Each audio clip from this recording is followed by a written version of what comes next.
कन्धकोट लॻ बख्शापुर थाणे जे हद Indus highway Rano stop वटि गोला बिरादरी जो एहतिजाजी मुज़ाहिरो। मुज़ाहिरीन जो चवणु हो त ग़ुलाम मुर्तज़ा गोलो खे 3 महीना गुज़री विया आहिनि, पर असांजो पुरस्कार नमूने गुम थी वियल हमराह पुलिस बाज़ियाब न कराए सघी आहे।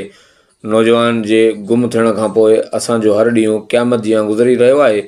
मुज़ाहिरीन एसएसपी कश्मीर कंधकोट खां मुतालबो कयो त पुरस्कार नमूने गुम थियल नौजवान खे फौरी तौर बाज़ियाब कराए असांजी बेचैनी ख़त्म कई वञे। ॿिए तरफ़ यादि रहे त एहतिजाजी मुज़ाहिरे सबबि रोड जे ॿिन्ही पासनि खां गाॾियुनि जूं डिघियूं कतारूं लॻी वियूं आहिनि, जॾहिं त मुसाफ़िर सख़्तु परेशान हाल नज़र अची रहिया आहिनि। खबर शामिल करते हैं कंधकोट से। कंधकोट 3 माह से लापता होने वाला नौजवान मुर्तज़ा गोलो ताहाल बाज़ियाब न हो सका। वर्षा और गोलो बिरादरी की जानिब से नौजवान की अदम बाज़ियाबी पर राणो इंडस हाईवे पर एहतिजाजी मुज़ाहरा करके धरना दे दिया गया। सिंध, पंजाब और बलूचिस्तान जाने वाली ट्रैफिक की आमदोरफ्त मुअत्तल, मुसाफिर शदीद परेशान। वर्षा का एसएसपी कश्मीर कंधकोट मोहम्मद मुराद गांगरो से नोटिस लेकर फौरी तौर पर नौजवान को बाज़ियाब कराने का मुतालबा।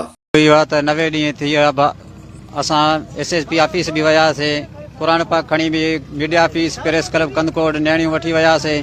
असां मजबूर न रोड ते अची करे धरणो आयो आहे। बराए महिरबानी करे मुंहिंजे भाउ खे बाज़ियाब करायो वञे। असां मुसलसल न त असांखे बाज़ियाब न थियो त मुंहिंजो भाउ तमामु असां यका इहा धरणो रोड ते हणी रहंदा। असां मुसाफ़िरनि को बि गुज़ारिश कयूं था, बराए महिरबानी करे इहे आला अमलदार इंतिज़ामिया चुप वेठो आहे।